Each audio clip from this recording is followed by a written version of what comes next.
Pi là gì ạ? Pi là đồng tiền điện tử các bạn ạ. Pi là đồng tiền điện tử và Pi đang ở giai đoạn Pi đang ở giai đoạn 2 và sẽ kết thúc giai đoạn 2 thì sẽ bước qua cái giai đoạn 3 là cái giai đoạn hoàn thiện nha các bạn ơi. Và tại sao mà trong thời gian này Pi lại cho chúng ta miễn phí ạ?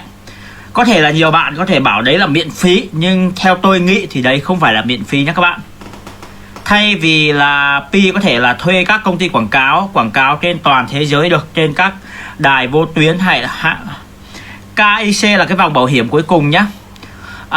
Khi mà họ đăng lên các cái vô tuyến hay là các cái YouTube hay là một cái bài báo nào đấy thì họ tốn rất là nhiều tiền và không thể ngày nào họ cũng bỏ ra cái số tiền lớn như vậy. Các bạn cứ nghĩ xem, chúng ta thử quảng cáo ở Việt Nam chúng ta một ngày thôi thì chúng ta mất bao nhiêu tiền ạ? Và có thể quảng cáo được đi hết với mọi người không ạ? Hay là không ạ? Và vâng, thì tại sao mà Pi lại cho chúng ta miễn phí là vì vậy.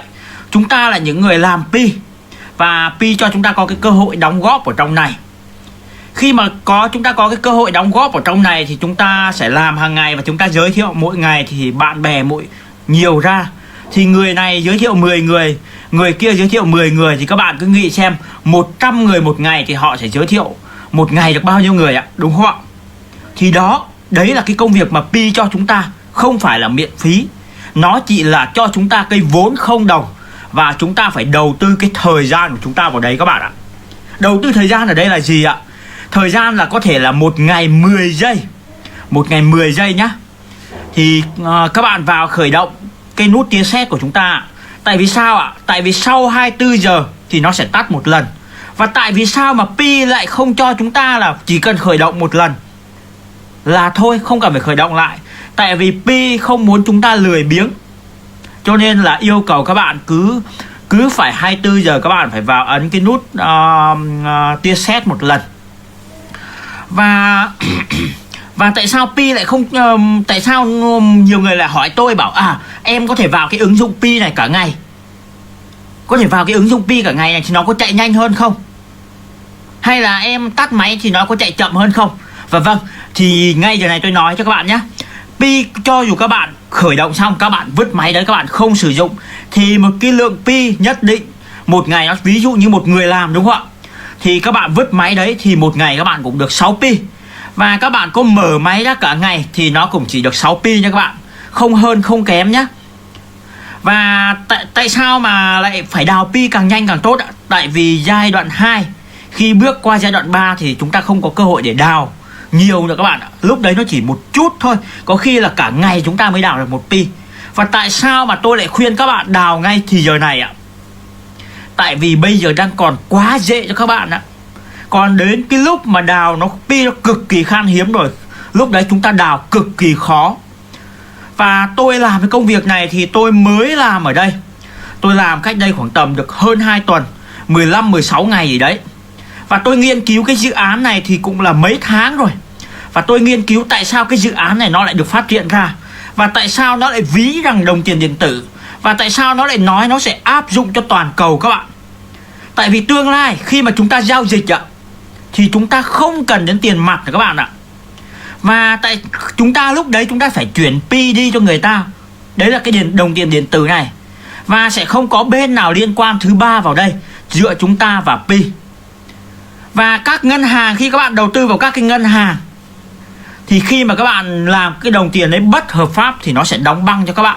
Cho dù bạn là ai, bạn có là Tổng thống Donald Trump hay là Thủ tướng Nguyễn Xuân Phúc, thì khi các bạn phạm pháp thì nó cũng đóng băng cái tài khoản các bạn. Nhưng khi các bạn đến với Pi thì dựa bạn và Pi và không có người thứ ba vào đấy. Và chúng ta có thể mua bán và chúng ta tránh thuế được các bạn ơi. Đúng rồi em, đúng rồi. Và nó cho chúng ta được nhiều cái cơ hội trong này. Tại sao lại đấy là cơ hội ạ? Trong khi chúng ta không có vốn, chúng ta không có một cái gì hết, chúng ta chỉ bỏ cái thời gian chúng ta ra làm 10 giây một ngày để chúng ta có một cái thu nhập sau này. Có ai đầu tư mà không đồng không ạ? Các bạn có cấy một bông lúa thì các bạn cũng phải đầu tư cái gì ạ? Giống, phân, tro, công cày cấy, đúng không ạ? Và chúng ta phải làm việc cho nó. Có thể là chúng ta 4 tháng sau chúng ta thu hoạch một vụ mùa, Nhưng mà chúng ta mất phải 10 đến 15 ngày để chúng ta làm. Nào là gì ạ? Chúng ta lấy nước vào ruộng ạ, cày, bừa, gieo giống ạ, và chúng ta vại cái giống đó ra. Và cái giống đó mọc lên thì sao ạ? Chúng ta cũng phải chắt một chút nước vào để nó giữ ẩm ạ. Và chúng ta phải làm cỏ, chúng ta phải bỏ phân đạm, và chúng ta phải phun thuốc trừ sâu, đúng không các bạn?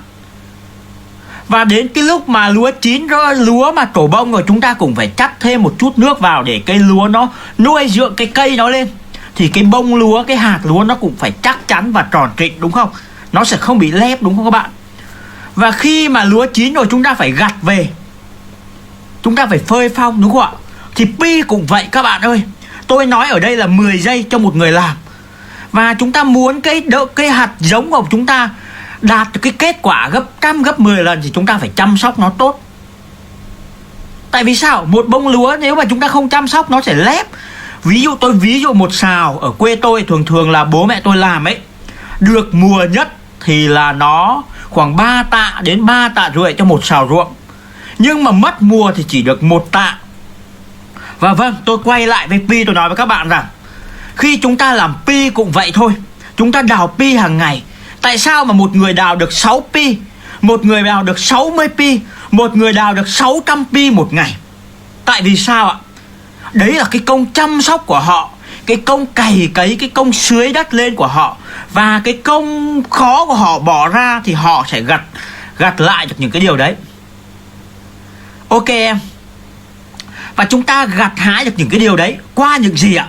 Qua chúng ta chăm sóc những cấp dưới của chúng ta hàng ngày, qua chúng ta chăm sóc những F1, F2, F3, F4. Và đa số những người đang ngồi xem cái live stream của tôi ngày hôm nay, đa số là F2, F3, F4. Tại vì sao? Họ F1 họ đã thành công, và F1 họ sẽ đào tạo cho F2 và F3 này các bạn ạ. Pi nó rất là công bằng. Các bạn làm, các bạn có ăn. Các bạn không làm, các bạn không có ăn. Tôi không phải suốt ngày tôi vào tôi thúc giục các bạn để các bạn vào đây, các bạn bật cái pi lên để tôi hưởng. Tôi có hưởng nhưng đấy là một phần nhỏ, còn các bạn hưởng đấy là cái phần lớn. Các bạn chỉ giúp tôi tăng một chút tốc độ, nhưng mà tôi lại tăng lại cái tốc độ cho các bạn. Tôi không phải là bạn giúp tôi thì tôi không giúp lại gì bạn, hay là các bạn làm thì tôi hưởng. Không có cái điều đấy các bạn ơi.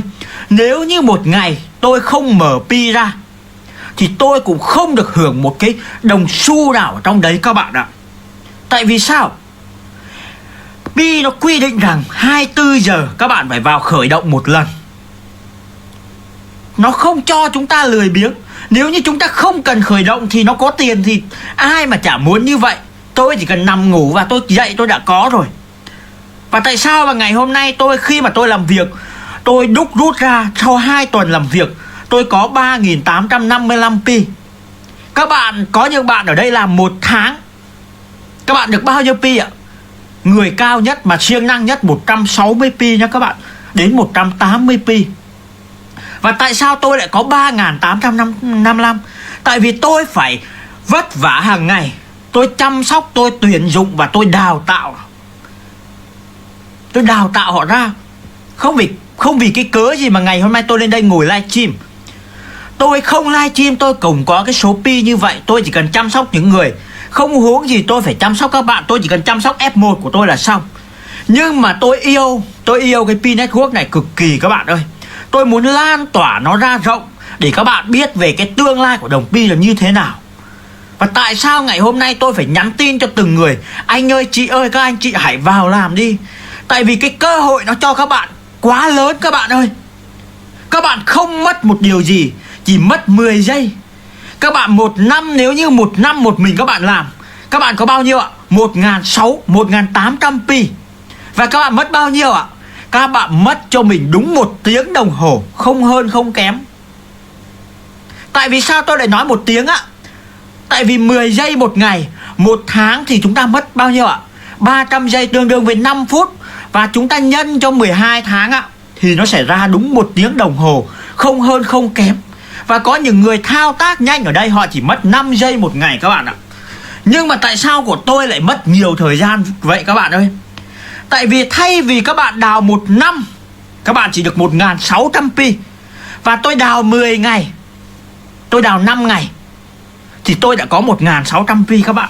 Tại vì bây giờ tôi chịu khó thì sau này tôi sẽ nhàn. Cái cơ hội nó không đến với các bạn lần hai. Cái thành công nó không đến với các bạn khi các bạn không dám làm. Các bạn phải dám nghĩ, dám làm và dám bước đi, thì cái thành công của các bạn mới có được các bạn ạ. Nếu như các bạn chỉ nghĩ thôi và các bạn không bước đi thì cuộc đời của các bạn mãi mãi nó chỉ dừng chân ở một cái điểm nào đấy thôi. Chỉ dừng chân ở một cái điểm nào đấy thôi. Và khi mà chúng ta nhìn lại lên đường trước thấy người ta thành công thì các bạn phải bước đi. Còn các bạn mà ngoảnh lại đằng sau một cái thì sẽ có người đằng sau bước lên và vượt các bạn. Và cứ như thế, cứ mỗi lần các bạn nhìn ra đằng sau thì một người khác đã vượt lên trên bạn. Và họ là những người thành công. Thành công ở đây là gì ạ? Thành công là để về lâu về dài. Nó không phải là chớp nhoáng giống như hơi nước. Chúng ta vừa thành công một chút thì nó lại tan biến đi khi mà ánh nắng lên. Đúng không các bạn? Và ngày hôm nay Pi họ đã mở ra và họ cho bạn cơ hội. Cho dù bạn là ai, bạn là người khuyết tật, hay là bạn là những người công nhân, hay là bạn làm giám đốc, bất kỳ các bạn làm cái công việc gì, chỉ cần các bạn biết dùng điện thoại thì các bạn đã làm cái công việc này rồi. Tại vì sao tôi lại nhấn mạnh là ai cũng làm được? Tại vì nó quá dễ các bạn ơi. Có thể trong gia đình một mình chúng ta làm, và chúng ta mời ba chúng ta làm, mẹ chúng ta làm. Trong nhà chúng con 5 có cái điện thoại và 5 người dùng thì chúng ta đã có một đội nhóm trong gia đình rồi. Không cần phải đi đâu xa các bạn ạ. Trong gia đình của chúng ta, nào bố ơi, bố đưa máy cho con tải cái này về, xong con đăng ký của bố vào và bố chạy. Mẹ ơi, mẹ đưa cái điện thoại cho con và con đăng ký cho mẹ. Em ơi, chị ơi, vợ ơi, em đưa cái máy cho anh để anh đăng ký. Thì thế là chúng ta thành một cái đội nhóm rồi. Và tại vì sao mà nhiều người bảo với tôi rằng ô, em bây giờ em có 5 cái máy và một mình em lập có được không? Không được các bạn ơi. Tại vì đến cái lúc mà Pi nó lên KIC ấy, thì lúc đấy các bạn cần phải có giấy tờ mới đăng ký được. Còn không các bạn chạy cũng vô ích nha các bạn. Và tại vì sao nhiều người lại hỏi tôi bảo anh ơi, em làm Pi này em lấy tiền từ đâu? Và một Pi này được bao nhiêu tiền? Vâng, cái câu hỏi đấy tôi cực kỳ là khó trả lời. Các bạn biết tại sao không? Tại vì Pi là vô giá các bạn ạ. Nó vô giá lắm. Có thể ngày hôm nay nó chỉ đáng 10.000 đồng, nhưng mà chúng ta không biết ngày mai các bạn ạ. Ngày mai nó có thể là 20.000, 50.000, 100.000 và có thể là đạt lên đến 1 tỷ cho 1 đồng các bạn nhé. Tại vì sao tôi không biết? Là hôm nay có một bạn bảo ở đâu đến và bạn ấy là người Lào Cai và bạn đang làm việc ở Trung Quốc. Và bạn ấy nhắn tin với tôi và bạn ấy bảo anh ơi, cho em cái Zalo của anh, mạng em tin nhắn ở bên Trung Quốc gửi đi nó rất là kém. Vâng, tôi cho Zalo. Đấy, khi bạn ấy cũng làm rất là chậm và tôi cho bạn ấy cái WeChat là người Trung Quốc hay xài. Và bạn lập xong bạn hỏi tôi là anh ơi, Pi bao nhiêu một Pi bao nhiêu tiền và đào bao nhiêu ngày một Pi? Đào bao nhiêu ngày một Pi? Và tôi giải thích cho bạn thấy, nếu như một mình em đào thì trung bình cứ 4 tiếng của em được 1 Pi. Và một ngày chúng ta có 24 tiếng thì chúng ta có 6 Pi nha các bạn. Chúng ta có 6 Pi nhá. Thì 6 Pi nếu như mà giả sử ngày hôm nay ở Trung Quốc họ mua 10.000 và trên có 1, 2, 3 cái sàn nó đã chào giá Pi với giá 1 đô cho đến 10 đô. Thì các bạn, nếu như nó mới thành lập như vậy thôi mà nó đã có giá như vậy thì các bạn nghĩ tương lai nó sẽ có giá như thế nào? Tương lai nó sẽ có giá như thế nào các bạn? Ngày xưa khi Bitcoin cho miễn phí thì trong chúng ta không có ai làm. Không hề có một ai làm hết các bạn ạ. Rất là ít người. Và những người họ đã làm và họ là những người thành công. Tóc anh không vuốt em ơi. Đấy, họ là những người thành công. Và có thời điểm đồng Bitcoin nó chỉ đáng 0,25 cent. Nó không cao bằng Pi Network bây giờ. Cái thời điểm đấy nó chỉ đáng 5.000 đồng Việt Nam. Xin chào thầy Vũ Ngọc Hùng nhá. Nó chỉ đáng 5.000 Việt Nam. Thì các bạn, có thời điểm nó lên đến 440 triệu đồng. Nó lên đến 22.000 đô cho 1 đồng. Và ngày hôm nay các bạn biết giá nó là bao nhiêu? Nó xuống rất là nhiều.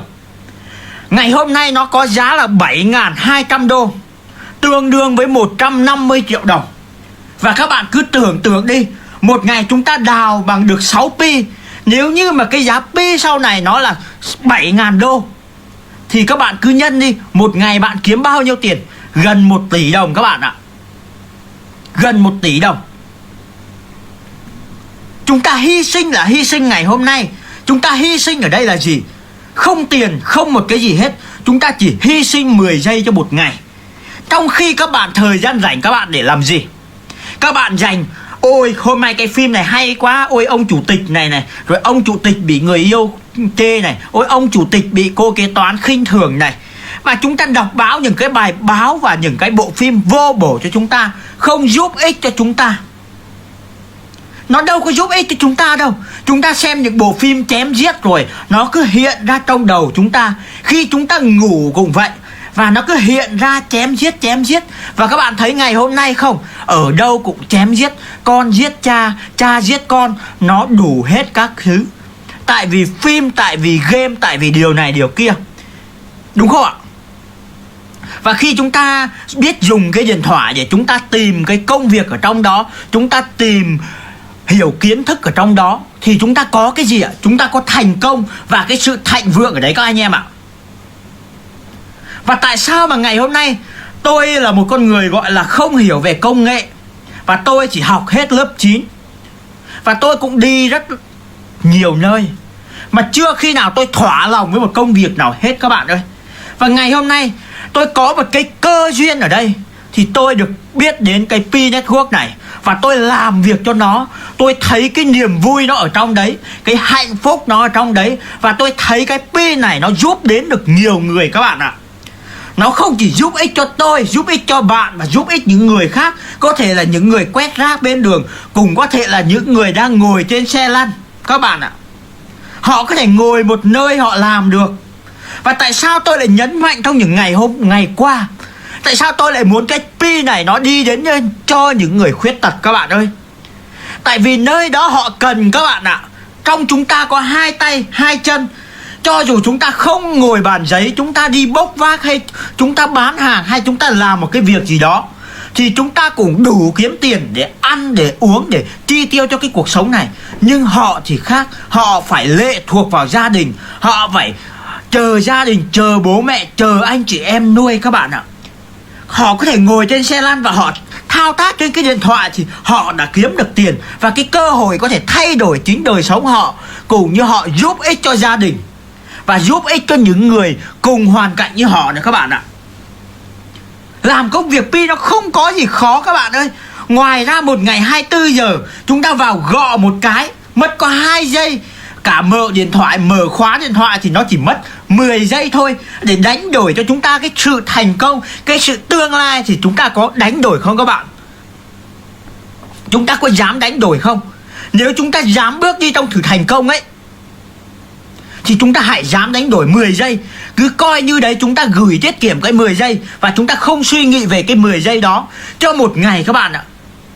Các bạn đi làm công ty một ngày 12 tiếng, các bạn không thiếu 1 giây. Đi chậm 1 phút người ta trừ lương, đi nhanh một chút thì là các bạn cũng chỉ được từng đó tiền. Và Pi thì các bạn chậm 1 giờ thì sao ạ? Các bạn sẽ không được một cái gì. Và các bạn mở thêm 1 giờ, mở trước cũng không được, và đúng giờ nó chậm hơn một chút thì nó không đảo. Nó công bằng như vậy mà. Nó không phải như các cái tầng lớp đa cấp khác là người dưới phải làm cho người trên nha các bạn. Người dưới phải làm cho người trên ăn. Nhưng mà ở đây thân ai người đó làm. Không phải tôi làm bố mẹ tôi hưởng. Cái điều đấy tôi làm bố mẹ tôi hưởng, đấy là cái điều đương nhiên. Tại vì sao? Tôi phận làm con. Cái chữ hiếu tôi phải đặt hàng đầu. Khi còn trẻ, bố mẹ đã nuôi tôi, bố mẹ đã chăm lo cho tôi ăn học khôn lớn thành người, thì tôi phải giúp bố mẹ. Còn trong cái công việc này thì ai làm người đó hưởng. Tôi làm tôi hưởng, bạn làm bạn hưởng, và bạn nghỉ thì bạn không được hưởng, và tôi cũng không được hưởng cái gì từ đó. Cho nên ngày hôm nay các bạn hãy xác quyết cho mình, cho mình một cái mục tiêu để chúng ta bước đến. Và ngày hôm nay, tại sao mà tôi muốn nói lại, tại sao mà chúng ta phải tạo dựng cho mình một cái hình ảnh. Hình ảnh ở đây là gì ạ? Có thể chúng ta làm việc qua Facebook, qua Zalo, qua WeChat, qua WhatsApp, qua Viber. Làm thế nào để chúng ta tạo cho mình một cái hình ảnh các bạn ơi? Cái hình ảnh ở đây ấy là sao ạ? Trên cái Facebook của chúng ta ấy, tôi hướng dẫn cho các bạn để các bạn làm có một cái thành công. Để các bạn không phải suốt ngày mà ôi họ không tin tôi, họ không tin tôi. Ngay cả chính những người bạn thân của chúng ta không tin chúng ta, thì chúng ta phải biết rằng chúng ta đã có một cái điều gì đấy. Làm sao họ không tin, chúng ta nhắn tin rồi chúng ta bảo họ làm việc đi, họ còn bảo ô cái anh thằng này là thằng hacker, họ sẽ không làm. Đúng không ạ? Thứ nhất, cái hình đại diện các bạn phải bỏ cái hình đại diện của mình. Thứ hai, công việc rõ ràng, địa chỉ các bạn phải rõ ràng. Và các bạn lâu lâu các bạn phải úp cho mình một tấm hình lên để họ còn biết bạn đang sử dụng chính cái Facebook này. Và trên cái ảnh bìa các bạn, ví dụ như các bạn làm Pi Network thì các bạn tìm một cái logo cho mình và các bạn gắn lên đấy trên cái Facebook của mình. Khi mà chúng ta có cái logo thì sao ạ? À, anh này anh làm cái công việc này. Và tại làm sao mà tôi suốt ngày tôi phải post những cái bài lên để cho các bạn vào đấy đọc. Thứ nhất, các bạn làm sao các bạn sẽ không có kinh nghiệm. Và thứ hai, sẽ có những người tò mò họ đi qua. Và họ thấy bảo đang tuyển người này, cái công việc chỉ mất 10 giây một ngày này, không phải đầu tư này, có thể kiếm được tiền. Và họ tò mò trong đầu, họ về họ suy nghĩ cái cậu này cậu làm cái gì mà lại chỉ có 10 giây mà có tiền, không cần phải đầu tư. Các bạn chờ tôi một chút, tôi lấy cái cốc uống nước. Thôi tôi uống bằng chai, tôi không cần nhá. Tại sao họ lại tò mò và họ về họ suy nghĩ trong cái đầu họ, và họ sẽ nhắn tin hỏi chúng ta bảo anh ơi, chị ơi, anh chị đang làm cái công việc gì vậy, có thể cho tôi làm không? Đấy là cái cơ hội tuyệt vời cho chúng ta các bạn ơi. Đấy là cái cơ hội để chúng ta thành công. Và thứ hai, khi các bạn thứ hai là về kiến thức. Cái hình ảnh của bạn ấy không phải là cái hình ảnh ăn chơi, mà cái hình ảnh của bạn lên phải đàng hoàng, tóc tai gọn gàng. Và cái tên của các bạn cũng phải rõ ràng nữa. Chứ không phải tên thì tên cần gì tên, rồi là cọ dại rắc rối, đủ thứ tên. Cái tên đấy nó giống như tên ảo các bạn ơi. Pikachu. Các bạn ví dụ như các bạn tôi là tên Vọ chẳng hạn, tôi lấy một cái tên tiếng Anh là Lê Vi Vọ. Còn tên thường gọi của tôi là Lâm. Đấy, và chúng ta lấy một cái tên rõ ràng như vậy thì tất nhiên là tin tưởng. Và cái hình ảnh chúng ta rõ ràng, khi ai đó kết bạn với các bạn thử xem, họ không có hình thôi, tôi đã lười nhận lời của họ rồi, huống gì là những người khác. Chúng ta ví mình bằng người khác nha các bạn. Và thứ hai ở đây là gì ạ? Các bạn phải trao cho mình cái kiến thức, trau dồi mỗi ngày. Các bạn làm một cái công việc chỉ vậy thôi. Nếu như các bạn không có kiến thức thì các bạn sẽ không thành công. Tại vì sao? Tôi lại lấy cái ví dụ về cây lúa. Khi các bạn mà không có kiến thức các bạn cứ cấy một cây lúa nó cứ dày đặc thế này, thì cái cây lúa nó sẽ không phát triển được rễ. Mà không phát triển được rễ thì cây lúa nó sẽ không có cái tán rộng ra và nó không mọc lên nhiều. Đúng không ạ? Các bạn nào từng làm nông ấy thì tôi ngày xưa tôi cũng từng làm, và bố mẹ tôi hướng dẫn là cứ cách một gang cái này là cấy 3 cây lúa vào đấy. Cứ một gang là 3 cây lúa vào đấy. Mọi người chia sẻ video ra cho những đồng đội của mình vào này nhá. Và cứ một gang là 3 cây lúa, một gang là 3 cây lúa. Chúng ta phải có cái kiến thức. Chúng ta không có kiến thức thì chúng ta sẽ không làm được. Và khi mà chúng ta lấy nước vào, chúng ta không có cái kiến thức để chăm nó lên thì cũng chết. Nếu như một cây lúa mà chúng ta đang vừa mới vại xuống xong mà chúng ta lấy ngập nước vào thì nó cũng ngập úng anh chị em ạ. Nó cũng ngập úng. Hay là chúng ta đi bỏ phân cho lúa chẳng hạn, chúng ta bỏ vào cái thời điểm nào nó đúng. Chúng ta phải biết được cái kiến thức ở trong đấy. Và chúng ta gặt lúa, gặt những ngày nào, cái lúa đã chín chưa để chúng ta gặt, hay là nó đang xanh chúng ta gặt về, thì nó cũng không có ích gì. Mọi người chia sẻ cái video, chia sẻ trực tiếp trên trang cá nhân của mọi người đấy, thì mọi người sẽ vào xem nó dễ hơn. Và đấy, và ngày hôm nay chúng ta làm Pi thì chúng ta cũng phải có cái kiến thức của mình. Cái kiến thức ở đây là gì ạ? Chúng ta phải hiểu đồng Pi là gì. Đồng Pi là cái đồng tiền điện tử. Và ai đó hỏi chúng ta đồng Pi là gì, em cũng chả biết cái đồng Pi là gì. Thế thì chúng ta làm việc cái gì ạ? Tôi hỏi anh chị em là chúng ta làm việc cái gì ạ, khi mà chúng ta không biết cái Pi là gì, nguồn gốc nó từ đâu ạ? Hay là ai đó cho chúng ta một bát cơm và chúng ta cũng không biết rằng là đi ngoài đường tự nhiên người lạ đến cho chúng ta chén cơm hay là cho chúng ta cái bánh mì, chúng ta không biết nó nguồn gốc từ đâu, anh chị em có dám ăn hay không ạ? Không, đúng không ạ? Tôi cũng vậy, tôi không dám ăn, tại vì tôi không biết cái nguồn gốc đó. Thì trong công việc cũng vậy, chúng ta không giới thiệu cho họ rõ ràng. Khi chúng ta không có kiến thức thì ai dám người tin các bạn. Trong khi là cái công việc này nó không bỏ vốn, công việc này nó không bỏ vốn mà họ đã còn không tin, huống gì các bạn sau này các bạn làm những cái dự án 1 tỷ, 10 tỷ, 100 tỷ thì ai là người dám tin các bạn, trong khi bạn không có kiến thức, đúng không ạ? Bây giờ các bạn tôi nói bây giờ ra xây cái nhà dựa biển, các bạn không có kiến thức thì các bạn làm sao mà làm một cái móng cho nó, đúng không? Các bạn phải nắm bắt cái kiến thức. Kiến thức ở đâu ạ? Ngày xưa thì chúng ta có thể là người này học hỏi người kia,